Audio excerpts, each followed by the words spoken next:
మెదక్ జిల్లా రామాయంపేట మండల కేంద్రంలో పంచాయతీ కార్మికులు నిరసన కార్యక్రమాన్ని చేపట్టారు. తెలంగాణ రాష్ట్ర ప్రభుత్వం పంచాయతీ కార్మికుల సమస్యలు పరిష్కరించకుండా చెలో హైదరాబాద్ వెళ్లిన కార్మికులను అరెస్టు చేయడాన్ని ఖండిస్తూ సిఐటియు జిల్లా ఉపాధ్యక్షులు బాలమణి ఆధ్వర్యంలో రాస్తారోకో చేపట్టారు.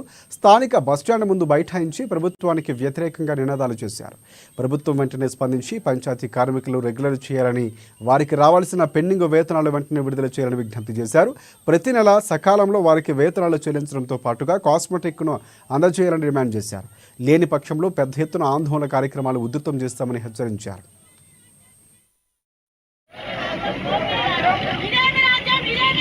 రాష్ట్ర వ్యాప్తంగా గ్రామ పంచాయతీ కార్మికుల సమస్యలను పరిష్కారం చేయమనంటే ఈ ప్రభుత్వము అరెస్టులు చేసి మరి లోపల పెట్టడం ఇది కరెక్ట్ కాదు. మేము సిఐటిగా దీన్ని ఖండిస్తున్నాము. కార్మికులకు స్వేచ్ఛ లేదా అని చెప్పి ఈ రోజు అడుగుతున్నాం.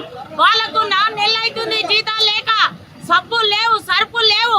పొద్దున లేస్తే సాయంత్రం దాకా మురికి పని చేస్తున్నారు. వెంటనే ఈ అరెస్టులను ఆపాలి, వెంటనే జీతాలను వెంటనే గవర్నమెంట్ ఇవ్వాలని చెప్పి ఈ రోజు రామాయంపేటలో మరి రాస్తారోకో వేసినాము. ఈ అరెస్టులతో భయపడం, ఈ లాఠీలతో భయపడం, ఉద్యమాన్ని ఇంకా పెద్ద ఎత్తున చేస్తామని చెప్పి సిఐటిగా హెచ్చరిక చేస్తున్నాం.